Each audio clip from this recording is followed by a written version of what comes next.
Good evening, everyone. Killing it. Right. That's all I needed. For those of you that do not know me, my name is Dan Stewart, and I have been Jeff's brother for all of his life. It's 2 in a row. It is a very special night tonight. Weddings are filled with love and happiness, and it reminds me of the classic 13th century love poem. I just thought I'd mention that. I cannot express how happy I am. It takes a minute. I cannot express how happy I am to be here, speaking for Jeff and Emily, and they let me be the best man tonight, which is unbelievable. We're all lucky to be a part of this night. It's a very big day, but I did think it was appropriate to point out that it's not a very happy day for some people. That's not the punchline. Sadly, with the wedding day finally here, the corporations of Facebook and Instagram have been forced to let go of dozens of employees, which will no longer be needed to update the...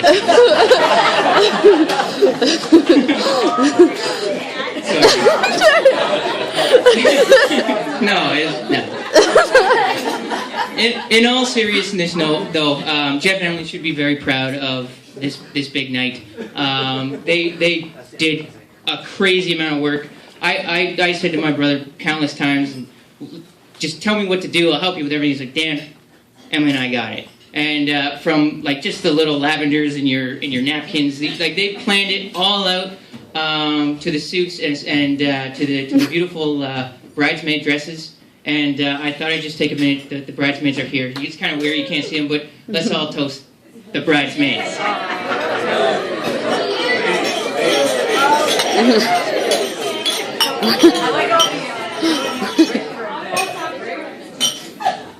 And another thing is, a lot of people here probably don't know a lot about the groomsmen, so I thought I'd just take a quick second and just mention a thing or two about each of the guys. Jeff Exisa is here. He's a groomsman. I've known Jeff Exisa for a long time. He's been a great friend of Jeff growing up. One thing about Jeff Exisa is he is possibly the world's greatest conversationalist.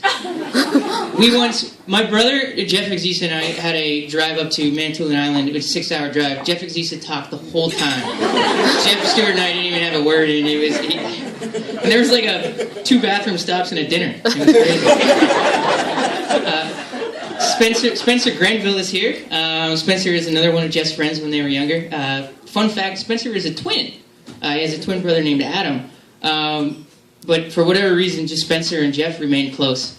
And I can just picture what that conversation was like when Jeff called you up that one time and was like, Spencer, you want to come over to my house to hang out? Sure, should I invite Adam? This is a one Grenville event. Must have been awkward, I don't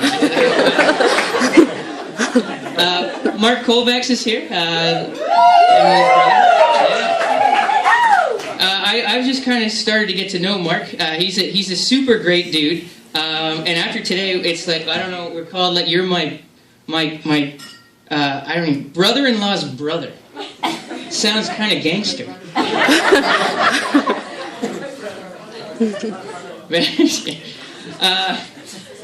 We've got. I got this out of order. Oh no, we're good. We got Chris Leendertz here.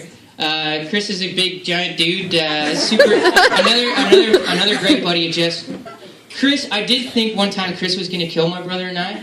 We went down to Buffalo, the World Juniors, and Chris went to school there. He goes, "Oh, don't worry about it, fellas. I'll show you how to get to my old stomping grounds." And it's like we're driving and we get over the border away from the safety of Ancaster in Canada. And it's we're driving, it's like gun store, liquor store, gun store. I'm like, "Oh, Chris, where are you taking us, bud?" But it all worked out well, and Chris is a great dude. Eric Matusas is here all the way from Edmonton. Jeff always says, how he wishes, he's like, I love Eric, man. I wish he lived here in Ontario with us, and I could not disagree more. not because Eric's a bad dude or anything like that. I love Eric too. But like every time he comes, something horrible happens. It started when we were like little kids, like Christmas time. That time I elbowed you in the face, and then you got all bloody, and then you shot the puck at your dad that one time in the eye, and my dad gave him eardrops instead of eye drops to cure it. And then like just last year, I kid you not, we were on a fishing trip. Eric came, and at Manitoulin Island, a remote place, a tornado dropped right on top of us. And it's like, Eric, if you lived in Ontario, you would destroy us all. It's not. But let's get to Jeffrey and Emily. This is a very true story, and I remember the exact day I met Emily. It was a typical day for me. I think it was like a Friday night or a Saturday night. I was alone in my room playing video games, and it wasn't even a cool video game like Call of Duty. It was like Dragon Quest 8 or something like that. It was not good. And there's like a knock on my door, and before I can like turn off the video game, it's like the door opens, and it's Jeff, and he's like, this is my new girlfriend Emily, and I kid you not, it's the like perkiest, most happiest girl in the family. Like, oh my god, are you playing video games? That's so cute! Oh, so I'm horribly embarrassed. I kind of go over to like, I'm like, yeah, I'm dead. And she like shakes my hand, just crushes it, right? Like firmest handshake ever. And I'm like, oh, this girl is crazy. And then like before I can say anything, she's down the hall like, bye. That happened. That was what happened. But I am so glad that you came into my brother's life, and you compliment his trendiness and his cool demeanor so well. And I mean, you have become an excellent addition to the family. You're officially becoming a family member today, and despite that fact, it's been years since I've considered you nothing less than a family member. You are a bright light in this already vibrant family, and I wish you and Jeff nothing but the very best. And you seem to enjoy a lot of my offside jokes, which is like you're a full-out keeper, so that's great. And this is I just made a little note here. Well, I noticed the Kovacs thing. I'm not sure if that's what it is, but they have this like Kovacs voice, and usually when like the dog, the Henry is around, it's like I don't know if I don't know if I can do it right, but Henry, I love you. Or something like that. I've gotten to love that stuff. It's good. It's good. To my brother, to the Jeffrey, to the Broseph. I mentioned earlier I've been your brother all your life, and it has been my great honor. It's been interesting being the older brother. You get to watch the younger brother kind of grow up and become the person they become. But and the guy that's articulated well.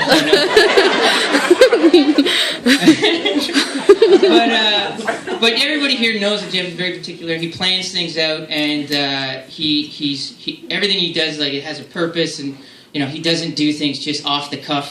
And I happened to be there the day that Jeff became that person, because it wasn't always the case that Jeff did things planned out and not nilly-willy. It was I think around 1988. Jeff was a very young boy. I was also a young boy. My dad had taken us to Swiss Chalet on Main Street. It's where the Boston Pizza is now. We're standing in line. We weren't having dinner there. We were just picking up takeout.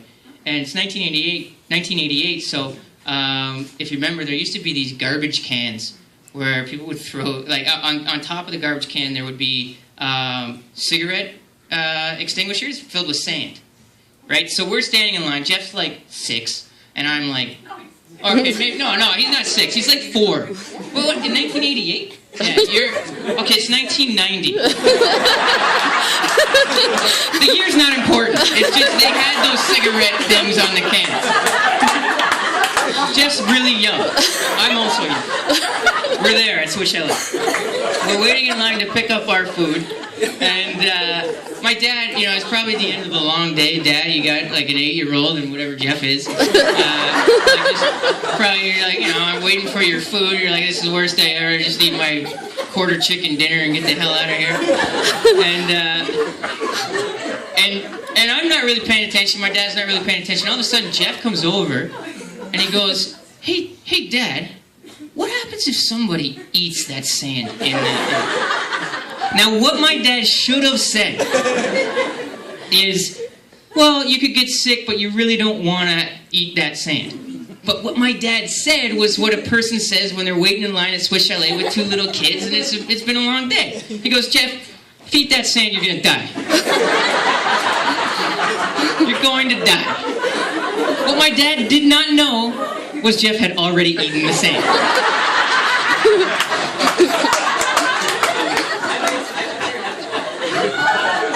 Mass hysteria broke out. Cats and dogs started living together. Jeff was ricocheting off of the walls. My dad had to scoop us into the bathroom and try to calm Jeff down. You think he was wound today for the wedding? It was nothing compared to that day. He thought we took 3 days to calm him down. He thought it was over. He thought it was over. So ever since then, Jeff has meticulously planned and been a very particular guy. And that, I remember that moment as clear as a bell. It's such a good thing. But Jeff and Emily, with now that you guys have been together, you've been hanging out with the family and for years now, and we've gone on great trips together.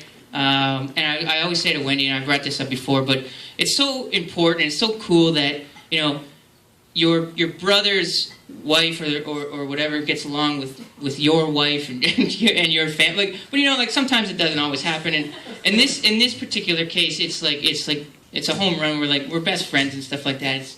It's amazing, and I'm so happy. And just a little thing for you, Jeff. You're the best brother in the world. You're my best friend. I'm so happy for you and Emily today. Thank you for letting me be your best man. And if I can give you any advice tonight, number 1, keep Dad away from the mic.